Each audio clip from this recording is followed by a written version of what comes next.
በስመ አብ ወወልድ ወመንፈስ ቅዱስ አሐዱ አምላክ አሜን። ሰላም ክርስቶስ ምስላትና ይሁን በወራት ዘድራ እግዚአብሔር ንማሕበር ሐመረኖ ተራድኦ ቻናል ተኸታተልቲ ከመይ ቀኒኹም? እግዚአብሔር ይመስገን ኢልና ክነመስግኖ ናተወድስ ፈዋዲ ይሁን አሜን። የስንባር በወራት ዘድራ እግዚአብሔር ለዛሬም እግዚአብሔር ቢወድና ቢፈቅድ ጉዞ ወደ እግዚአብሔር ካብ ዝብል ናይ አቡነ ሽኖዳ መጽሐፍ ካብ ዝሓለፈ ዝቐፀለ መበል 18 ክፋል ክነንብብ ኢና። ሰናይ ምድማፅ።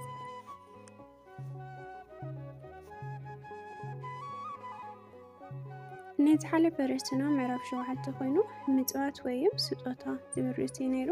ካብኡ ዝቐፀለ ስጦታ ወይም ምጽዋት በምስጢር ይሁን። አንተ ግን ምጽዋት ስታድርግ ምጽዋት በስውር እንዲሆን ቀኝህ የምትሰራውን ግራህን አትወቅ፣ በስውር የሚያይ አባትህም በግልጽ ይከፍልሃል። ማቴዎስ ወንጌል ምዕራፍ 6። እግዚአብሔር ያለ ምጽዋትን ከሰዎች እንዲሰወር ብቻ ሳይሆን ካንተም ከራስህ ጭምር ነው። ይህን ያህል ሰጠው፣ ይህን አደረግኩ እያልክ እንዳትቆጥርም ነው። የምትችለውን ሁሉ እያደረክ ምንም እንዳላደረክና ብዙ እንደሚቀርህ ካልተሰማ ዲያብሎስ እየፈተነህ ነው። ይልቁንም ዋጋ ሁሉ በምድር እንዳይቀርብህ ጥንቃቄ አድርግ።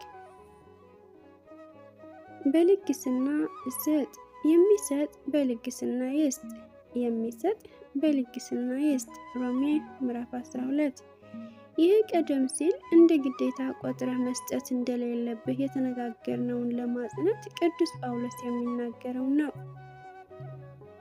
እውነተኛው ሕይወት ይይዙ ዘንድ ለሚመጣው ዘመን ለራሳቸው መልካም መሰረት የሚሆንላቸው መዝገብ እየሰበሰቡ መልካምን እንዲያድርጉ በበጎም ስራ ባለጠጎች እንዲሆኑ ሊረዱና ሊያካፍሉም የተዘጋጁ እንዲሆኑ ምከራቸው እያለ የመንፈስ ልጁ ጢሞቴዎስን ሲያበረታታ ታገኘዋለህ።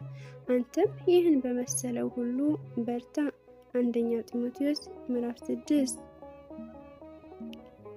በጥቂት የሚዘራ በጥቂት ደግሞ ያጭዳል፣ በበረከትም የሚዘራ በበረከት ደግሞ ያጭዳል። ሁለተኛ ቆሮንቶስ ምዕራፍ 9። እነዚህ ቃላት ጌታችንም ላንተ በሚገባ መልኩ እንዲህ ሲል አስቀምጦልሃል። ስጡ ይሰጣችኋል፣ በምትሰፍሩበት መስፈሪያም ተመልሶ ይሰፈርላችኋል። ሉቃስ ወንጌል ምዕራፍ 6። እንግዲህ ስጦታን ወይም ምጽዋትን መስጠት ብቻ ሳይሆን ቸር መሆንም ይጠበቅብሃል። ምሳሌ የሆንህ ዘንድ የዳዊትንና የኦርና ውይይት አስተውል። ዳዊት ለእግዚአብሔር መሠዊያ ይሰራ ዘንድ ከኦርና አውድማን ለመግዛት ፈለገና ጠየቀው። መግዛቱ ከሕዝቡ ላይ ይከለከል ዘንድ አውድማውን ካንተ ገዝቼ ለእግዚአብሔር መሠዊያ ልሰራ ነው አለው። ኦርናም ዳዊትን ጌታዬ ንጉሥ እንደወደደ ወስዶ ያቅርብ፣ እንሆ ለሚቃጠል መስዋዕት በሬዎች፣ ለሚቃጠል እንጨት የአውድማ ዕቃና የበሬ ቀንበር አለ። ይህ ሁሉ ኦርና ለንጉሱ ይሰጣል አለው። ኦርናም ንጉሥን አምላክ እግዚአብሔር ይቀበልህ አለው። ሁለተኛ ሳሙኤል ምዕራፍ 24። ዳዊት ኦርናን የጠየቀው በሽያጭ ሲሆን ኦርና ግን በልግስና ሊሰጠው ወደደ። ምክንያቱም ይህን ሁሉ ከእግዚአብሔር የባህሪ ልግስና የተቀበለው እንደሆነ ያምናልና። ነገር ግን ዳዊት ያለ ዋጋ መስዋዕት ሊያቀርብ ስላልወደደ እንዲሸጥለት ግድ አለው። ሁለተኛ ሳሙኤል ምዕራፍ 24። ነገር ግን ሁለቱም ያላቸው ለእግዚአብሔር ለመስጠት ደስተኞች ወይም ለጋሶች ቸሮች ነበሩ። ከዚህ ጋራ የአብርሃምንም ደግነት እንግዳ ተቀባይነት አስታውስ። ዘፍጥረት ምዕራፍ 18። ለአብርሃም መካፈል የደስታ ምንጭ ነበረ። የደከመውን ስለሚያሳርፍ የተራበኑም ስለሚያበላ ሁሉም በእኩልነት ስለሚቀበል የዘላለም አምላክ ሥላሴ በቤቱ ተስተናገዱለት። እርሱ ከማንም ሊሰጠው የማይችለውን ታላቅ ስጦታ ልጁ ይስሐቅን ከሥላሴ ተቀበለ። ነገር ግን ልጁም ቢሆን ለእግዚአብሔር ለመስጠት አላመነታም። ከእርሱ የተቀበለው ነውና አንድ ልጅህን አልከለከልከኝምና በእውነት በረከት እባርካለሁ ይላል ዘፍጥረት ምዕራፍ 22። ወንድሜ አንተም ለተቸገሩ ቸርና ለጋስ ሆነህ እግዚአብሔር አብልጦ እንደሚሰጥህ መርምር። ትንቢተ ሚልክያስ ምዕራፍ 3። ያለህን መስጠት በሙሉ ልብህ ክርስቶስን መከተል የሚችልበት ምስጢር ነው። ያለህን መስጠት በሙሉ ልብህ ክርስቶስን መከተል የሚችልበት ምስጢር ነው። ፍጹም ልትሆን ብትወድ ሂድና ያለህን ሽጠህ ለድሆች ስጥ፣ መዝገብንም በሰማያት ታገኛለህ። ማቴዎስ ወንጌል ምዕራፍ 19። ያላችሁን ሽጡ፣ ምጽዋትንም ስጡ፣ ሌባ በማይቀርብበት ብልም በማያጠፋበት በሰማያት የማያልቅ መዝገብ የሚሆኑትን የማያረጁትን ኮረጃዎች ለራሳችሁ አድርጉ። መዝገባችሁ ባለበት ልባችሁ ደግሞ በዛ ይሆናል። ሉቃስ ወንጌል ምዕራፍ 12። ምጽዋትህን ፍጹም ለማድረግ በምትሰጥበት ጊዜ ሁሉ እንዲመለስልህ የምትጠብቀው ነገር አይኖር።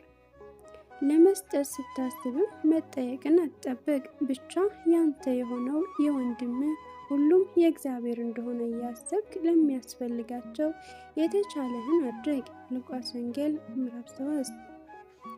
እግዚአብሔር ለእኛ ሳንለምነው የምንሻውን ወይም የምንፈልገውን አውቃ የሚሰጠን አምላክ ነው። እናት የልጇን ፍላጎት አውቃ አስቀድማ እንደማታድርግለት ያለ ነው። አምላክህ ከአንተም የሚጠብቀው ይህንን ነው። በፍቅር የሰጠህን በፍቅር ስጥ። አንተም ለወንድምህ ለእህትህ እንደዚያው አድርግ። ለመስጠት ቀጠሮ አያስፈልግም ወይም አትዘግይ። ምናልባት ባንተ መዘግየት ለአደጋ የሚጋለጥ ሕይወት ይኖራልና። ጥበበኛው ሰሎሜን ይህን በተመለከተ የተናገረው ስማ። ለተቸገረው ሰው በጎ ነገርን ማድረግ አትከልክል። ልታድርግለት የሚቻልህ ሲሆን ወዳጅህን ሂድና ተመለስ፣ ነገ እሰጥሃለሁ አትበለው። መጽሐፈ ምሳሌ ምዕራፍ 3። የምጽዋት ብዛቱ ወይንስ ጥራቱ? የማትፈልገውን ሳይሆን ላንተ ምርጥ የምትለውን መስጠት ልመድ። የአገልግሎት ዘመኑን የጨረሰ ልብስ ለመመገብ አስቸጋሪ የሆነ የሻገተ ወይንም የደረቀ ምግብ መስጠት የተለመደ በሆነበት ዘመን ላይ ስላለህ የምታድርገውን ሁሉ ተጠንቅቀህ አድርግ። አንተ የማትለብሰው ስለማይለበስልህ ነው። የማትበላው በጤና ላይ ችግር ስለሚያስከትልብህ ነው። ታዲያ ወንድምህስ የምትሰጠው ለህመም የሚዳርገው ነውን? መሆን የለበትም። ይልቁንም ለወንድምህ ከምትበላው አካፍለው። ከምትለብሳቸው 2 ልብሶች አንዱን ስጠው። የሚጎዳውን ብዙ ነገር ከምትሰጠው ይልቅ የሚጠቅመው ትንሽ ነገር ስጠው። ላንተን የምትመኘው ጥራት ለወንድምህም አድርገው። ለእኔ እንዳደረጋችሁት ነው ያለውን የእግዚአብሔር ቃል መለስ ብለህ አስብና የምትሰጠው ጎጂ ነገር ለክርስቶስ እንደምትሰጠው ተረዳ። ከዚሁ ጋራ አቤልና ቃየል ለእግዚአብሔር ያቀረቡን መስዋዕት እንዴት እንደነበረ አስብ። አቤልም ደግሞ ከበጎቹ በኩራትን ከስዋ ቀረበ። እግዚአብሔርም ወደ አቤልና ወደ መስዋዕቱ ተመለከተ። ዘፍጥረት ምዕራፍ 4። ለምን መረጠለት ብትል ካለው ሁሉ መርጦ የተሻለውን ስላቀረበ ነው። በሐዋርያት ሥራ ላይ ምዕራፍ 4 ሰፍሮ የሚገኘው የሐዋርያቱ ሕይወት ምን ይመስል እንደነበረ የሚናገረው ቃል አስተውል። አንብበውና ያንተ ምጽዋት ያንተ ስጦታ የትኛው ደረጃ ላይ እንደሚገኝ ራስህን ጠየቅ። የእግዚአብሔር ድርሻ። እግዚአብሔር ያለህን የሚካፈልህ ሊጠቀምበት ሳይሆን ሊባርክልህ ነው። ላንተ የማግኘትህ የሀብትህ ምንጭ እርሱ ነው። ከበጎ ተግባር ሁሉ ተካፋይ ትሆንለት ዘንድ ይካፈልሃል። ስትሰጠው ልትጠቅመው ሳይሆን እውነተኛ ስጦታን ወይንም ፍቅርን ሊያስተምርህ ነው። ሁሉንም ማድረግ የሚችለው ጌታ በአንተ አቅም የምትሰራው ትንሿ ነገር ታስደስተዋለች። ለእግዚአብሔር በምትሰጥበት ጊዜ ሁሉ ባያጣ የሚቀበልህን እግዚአብሔርን ትህትና ትማራለህ። ለእግዚአብሔር በምትሰጥበት ጊዜ ሁሉ ባያጣ የሚቀበልህ የእግዚአብሔርን ትህትና ትማራለህ። እርሱ ትሑት ስለሆነም አንተም ትሑት ትሆናለህ። ማቴዎስ ወንጌል ምዕራፍ 11። በብሉይ ኪዳን ዘመን እግዚአብሔር ለሰዎች የሰጣቸው ስጦታና ሀብት በአስራት በበኩራት መልክ ድርሻውን አድርጎ ይቀበላቸው እንደነበረ እናስተውላለን። እነዚህ ከየት አምጥተው መስዋዕት አቀረቡ? እግዚአብሔር የሰጣቸውን ነው። በቅንነት በፍቅር ያደረጉትን ወዶ ተቀበላቸው። ዛሬም በክርስትና ውስጥ አድጎ የምታገኘው ይህንን ነው። ክርስቶስ ራሱን ሰጥቶ መስጠትን አስተምርሃል። ክርስቶስ ራሱን ሰጥቶ መስጠትን አስተምርሃል። ለሰው ልጅ ሕይወትን ከመስጠት ሌላ ምን ነገር ይኖረዋል? ሁሉን ያደረገው ሁሉን መስጠት ያስተማረው ጌታ ድርሻው አድርጎ የጠየቀህ ግን እጅግ በጣም ቀላሉ ነው። የሚቀጥለው ርዕስ አስራት ይላል ወይም ስለ አስራት ይሆናል። እግዚአብሔር ቢወድና ቢፈቅድ ይህንን ርዕስ በሚቀጥለው ሳምንት የምናነበው ይሆናል። የዛን ሰው ይበለን።